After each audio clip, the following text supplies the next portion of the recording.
Bismillahirrahmanirrahim. Assalamu alaikum. Sometimes the person who made you stronger is also your greatest weakness. This is day 41 and lecture number 29 of English B. Our today's task is present indefinite tense. फ़ेल हाल मुतलिक। बच्चों आपको tenses में समझाया था ना कि तीन टेंस होते हैं, प्रेजेंट, पास्ट एंड फ्यूचर, और फिर आगे से उसकी फोर टाइप्स होती हैं। Present indefinite tense, present continuous tense, present perfect tense and present perfect continuous tense.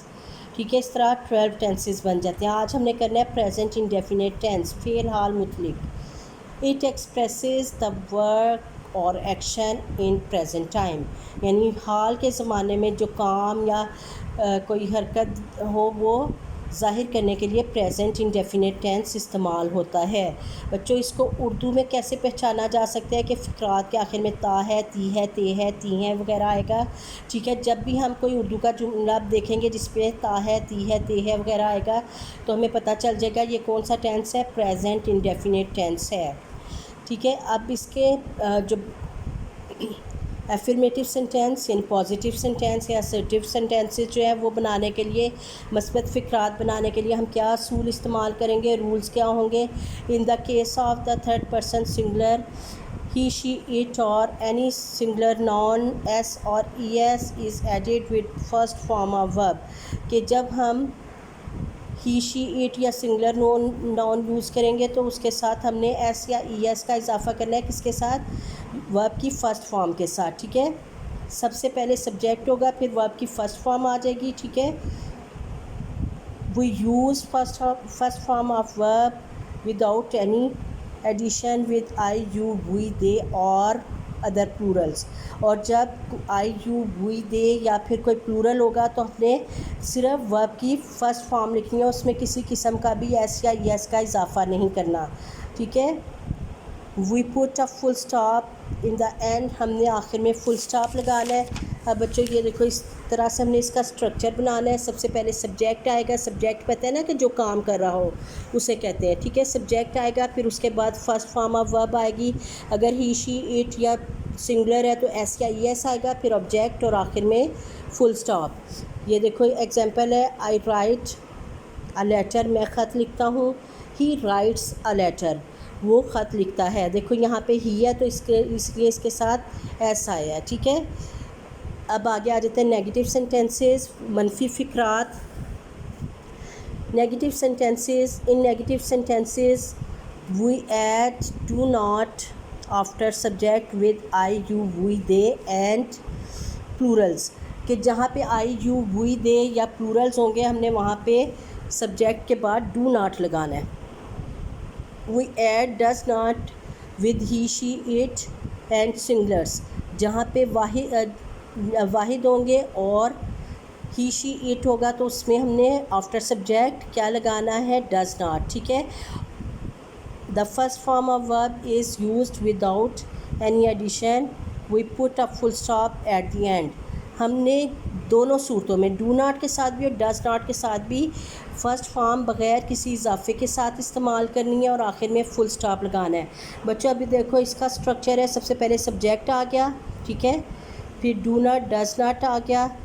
ठीक है, उसके बाद फर्स्ट फॉर्म ऑफ वर्ब, फिर ऑब्जेक्ट पता है ना जिस पे काम किया जाए, और एंड पे फुल स्टॉप। ठीक है, I do not write a letter, मैं ख़त नहीं लिखता हूँ। He does not write a letter, वो ख़त नहीं लिखता। आगे इंट्रोगेटिव सेंटेंसेस, वालिया फ़िक्रात। इन इंट्रोगेटिव सेंटेंसेस डू और does is placed at the beginning of the sentence. हमने डू और डज जो है वो सवालिया फ़िक्रा बनाते हुए जुमले के बाहर ले आना है, सब्जेक्ट से भी पहले। ठीक है, after subject we used first form of verb without any addition. सबसे पहले डू और डस आ जाएगा, फिर उसके बाद सब्जेक्ट आ जाएगा और फिर सब्जेक्ट के बाद first form of verb without any addition, बगैर किसी इजाफे के साथ आएगी।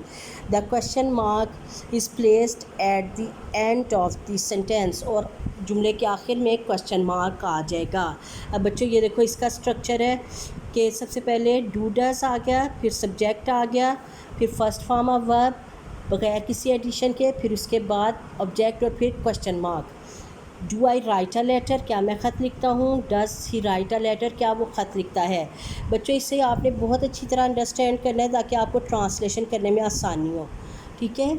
और इस कदर अच्छी तरह के कोई हद नहीं, सबसे ज़्यादा अच्छी तरह आपने इसका स्ट्रक्चर जहन में रखना है कि देखो सबसे पहले पॉजिटिव सेंटेंस, एफर्मेटिव सेंटेंस में क्या होगा, सब्जेक्ट आएगा, फिर फर्स्ट फॉर्म ऑफ वर्ब आएगी, और ही शी इट और सिंगुलर होंगे तो एस क्या यस, वरना सिर्फ फर्स्ट फॉर्म ऑफ वर्ब, फिर ऑब्जेक्ट और फिर फुल स्टॉप, ठीक है।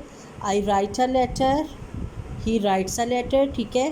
फिर उसके आगे जो है नेगेटिव सेंटेंस में क्या आएगा, सब्जेक्ट आ गया, फिर डू नॉट या डज़ नॉट आ गया, फिर उसके बाद first form of verb, object और फिर full stop. I do not write a letter, he does not write a letter.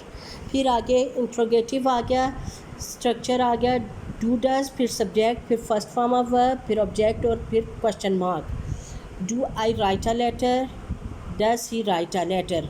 तो बच्चों आपने जहन में रखना है कि जो एफर्मेटिव सेंटेंस होंगे उसमें ही शी इट और सिंगुलर्स के साथ एस या एस का इजाफा होगा। बाकी जो है आई यू वी दे और प्लूरल्स के साथ सिर्फ फर्स्ट फॉर्म ऑफ वर्ब आएगी।